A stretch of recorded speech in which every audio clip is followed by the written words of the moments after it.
तृतीय स्कंध अष्टाविंशाध्याय अष्टांग योग अष्टाविंशे कपिल कहिले विशेषे।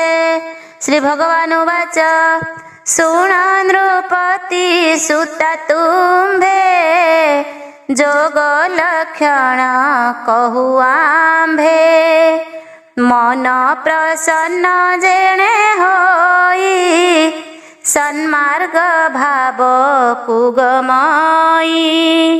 एणु ए ग्राम्य धर्म छाड़ी निवृत्ति मार्गे चित्त बढ़ी।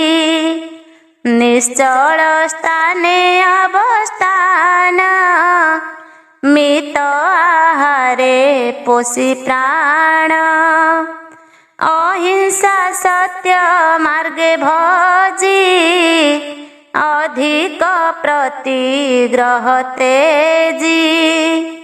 जे ब्रह्मचर्य आचरण तपस उच्च अध्ययन। पुरुष रूपी नारायण तापादे करी वर्चन। निश्चल आसने बसिब मौन व्रत आचरिब। मन को निर्विषय करी इंद्रिय समूह निवारी।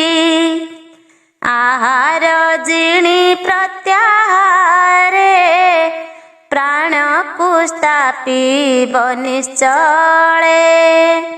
आत्मा रे आत्मा को चिंतिब वैकुंठ लीला को भाविब।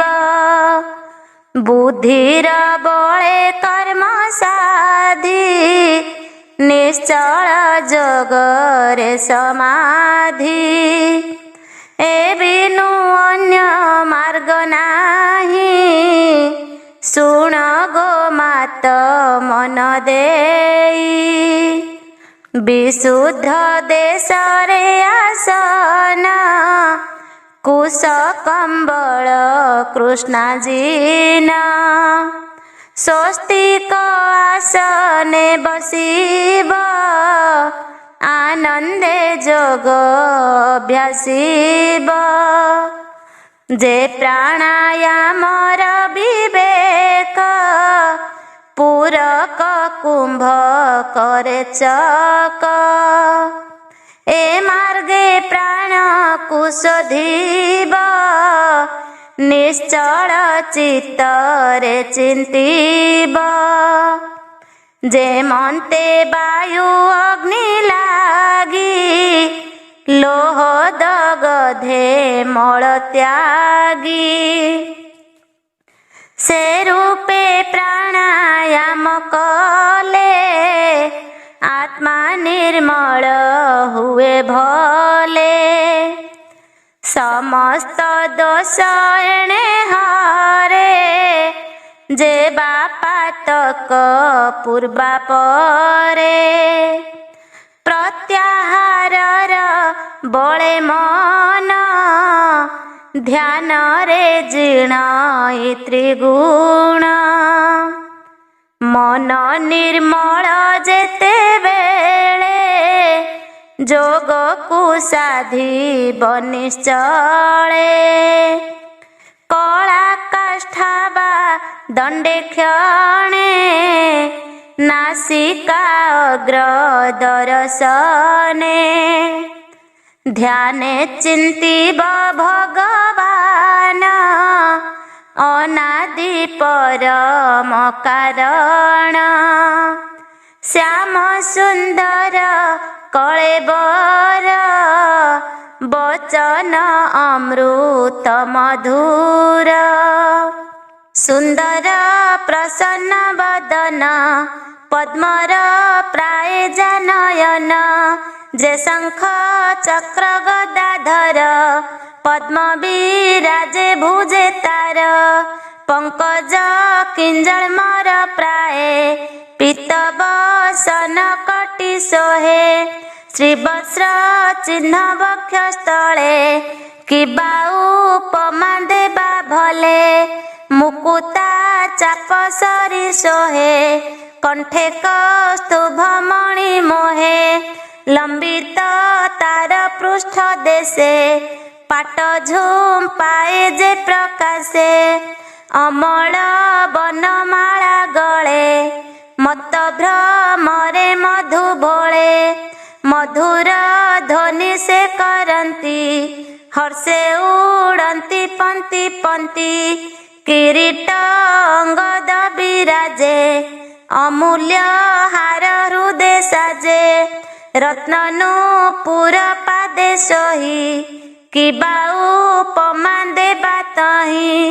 कटीरे कांची मनोहर भक्त हृदय तार घर एमंत रूप भक्त जने हृदय चिंतन्ति अनुक्षणे आनंदे दर्शन करन्ति निर्मल नयने देखन्ति किशोर तरुण वयस अति सुंदर सुप्रकाश सर्वलोकंक नमस्कृत अव्यय सुशांत महत भक्तानुग्रही से अटंती भक्तर कष्ट न सहंती कीर्तन यज्ञ जस जार तीर्थ समान पापहर जाहार कीर्ति पुण्य श्लोके गायन करुथांती मुखे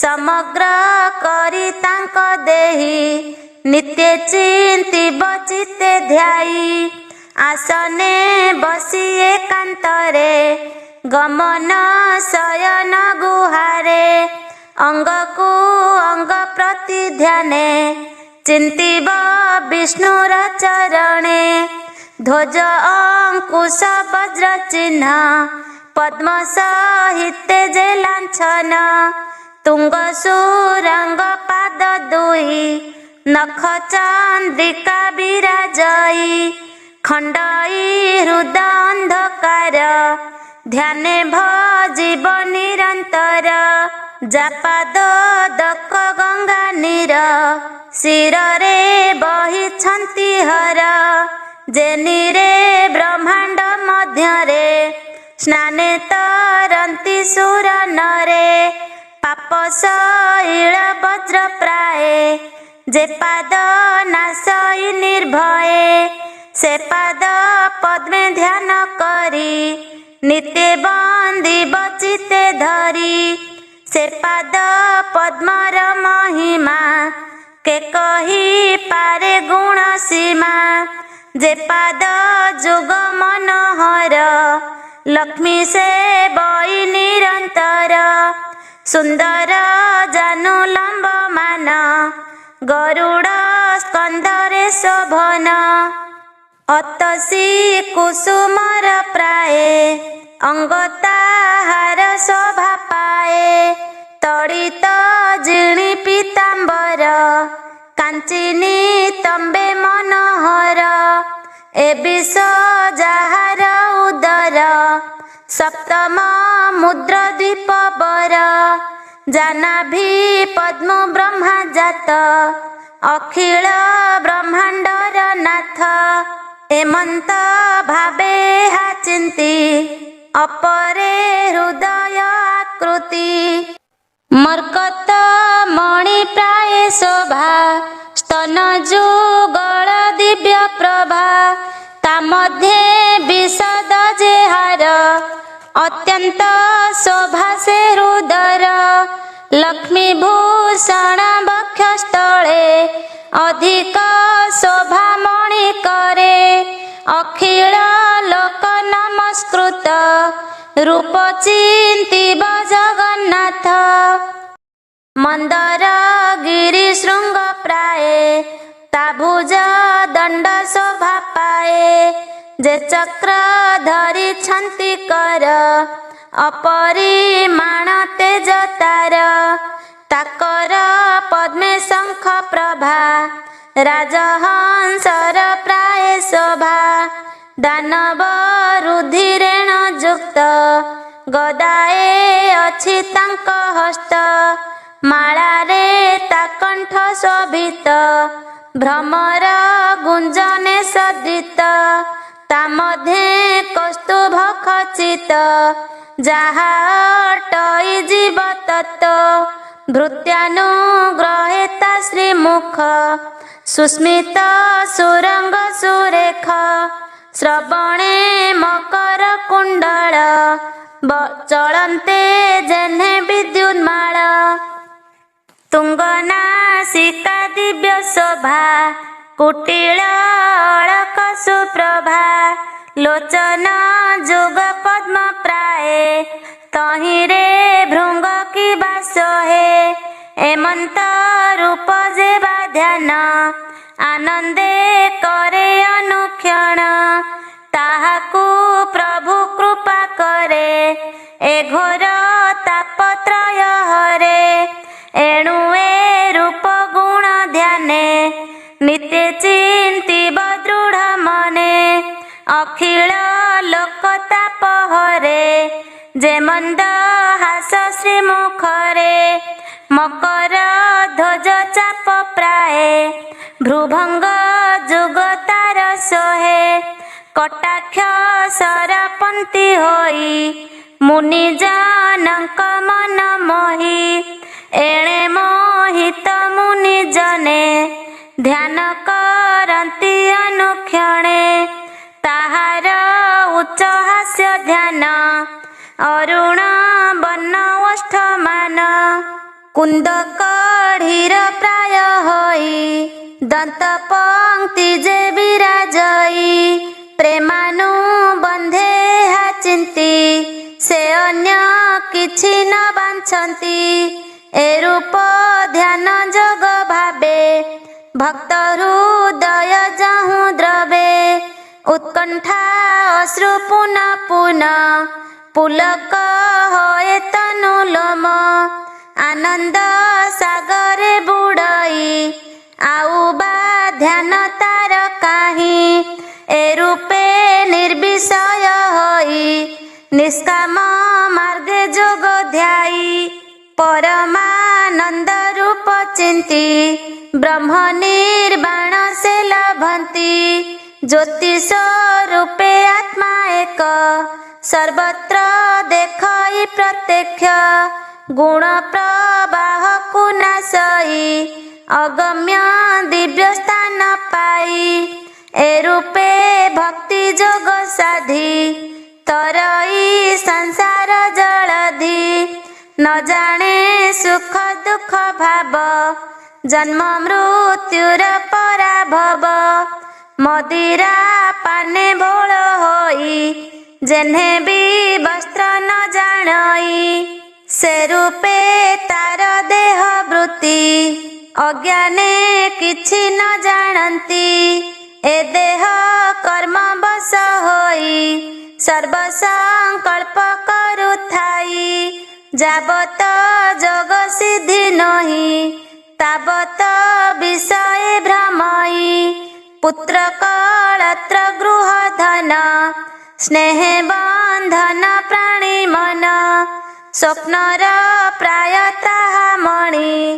पुरुष नम जई पुणी अति स्नेहरे पुत्र बीत आत्मस्वरूपे ही कल्पित स्वभावे विभिन्न अटई से रूपे देहे आत्मा होई जेमंते अग्नि धूम बळे केबे है नदी से निर्मले से रूपे विषयारे प्राणी केबे है आत्मा को न चिन्हि काष्ठरु धूम अग्नि जात से काष्ठ दहई जेमंत अज्ञान ज्ञान जात होई विषय वासना दहई भूत इंद्रिय गण जेते प्रधान पुरुष सहिते एकु अनेक रूप होई ब्रह्मांडे लीला से करई एम एमंत भावे ब्रह्म ज्ञान प्राणी चिंतन्ति अनुक्षण ए सर्वभूत तार देही से सर्वभूत मध्य थाई एमंत भावे सर्वभूते अन्यान्य देखिब निरते से ज्योतिर्मय आत्मजनी गुण प्रवाह भेद घेनी आभासे जथा भिन्ने भिन्ने आधार भेदे अग्नि जेने सत सत आत्मा से ही ता बिनु अन्य नाही केही परम भक्ति भाव एही ए भावे चिंत मन देई तेबे संसार उतरिब श्रीकृष्ण चरण लभिब भोमात साध एहि जोग हेळे तरिब घोर दुर्ग एणु संसार उतरि जीव नाही जात ना पराभव कहई विप्र जगन्नाथ सुजने चिंत एहि पथ इति श्रीमद्भागवते महापुराणे पारमहंस्यां संहितायां तृतीय स्कंधे कपिल देवहूति संवादे साधनानुष्ठान योगो कथनम नाम 28 अध्याय।